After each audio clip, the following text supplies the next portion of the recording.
எல்லாருக்கும் வணக்கம் and welcome back to our channel. உருட்டலாம் தப்பில்லை, அவங்கவுங்க வசதிக்கு ஏற்ற மாதிரி அப்பப்போ அங்கங்கே சின்னதாக ஒரு உருட்டிட்டு போகலாம். ஆனால் தாயக்கட்டையே தேர அளவுக்கு உருட்டக்கூடாது. அப்படி ஒரு உருட்டியிருக்காங்க நம்மளுடைய நமிதா அக்கா.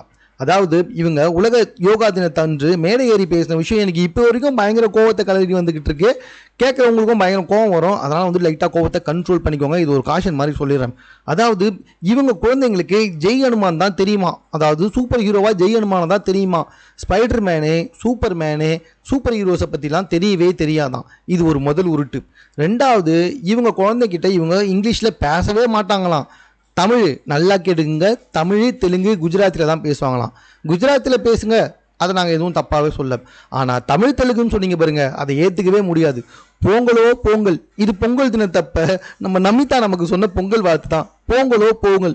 அப்படி இருக்கும்போது இவங்க குழந்தைகிட்ட வந்துட்டு தமிழ் சொல்லி கொடுத்துட்டு இருக்காங்கன்னு சொல்லும்போது இதை விட ஒரு பெரிய உருட்டு எங்கடா பார்க்க முடியும் அப்படின்ற மாதிரி ஆயிடுச்சுங்க. ஏன்னா அவங்களுக்கு தாய்மொழியில தான் பயங்கரமாக பற்று வரணும் அப்படின்ற மாதிரி சொல்லிட்டுருக்காங்க. ஆங்கிலத்தை டிவியில் கற்றுக்கிட்டோம், இல்லை வேற எங்கேயாச்சும் கற்றுக்கிட்டோம் அப்படின்னு வந்துட்டு சொல்லியிருக்காங்க நம்மளுடைய நமிதா அக்கா. இதை கேட்டதுலேருந்தே எந்த அளவுக்கு கோவம் வருது இன்னும் லைட்டாக கொஞ்சம் கேளுங்களேன். அதாவது இவங்க எந்த ஒரு ஆங்கில படத்தையும் பார்க்க விடுறது கிடையாதான். அதுவும் குறிப்பாக சூப்பர் ஹீரோ படத்தை பார்க்க விடுறதே கிடையாதான். அவருக்கு தெரிஞ்ச, அதாவது அவங்க குழந்தைங்களுக்கு தெரிஞ்சது சூப்பர் ஹீரோனா அது அனுமான் மட்டும்தானா, ஜெய் அனுமான் மட்டும்தான் அப்படின்றத மறுபடியும் அழுத்தம் திருத்தமாக சொல்லும் பொழுது அப்படியே என்னோட இயர்பட்ஸை உடச்சி தூக்கி போட்டு போயிடலான்னு தோணுச்சு. பட் என்ன செய்யுது, கொஞ்சம் காஸ்ட்லியாக வாங்கி தொலைச்சிட்டானா உடைக்க முடியல.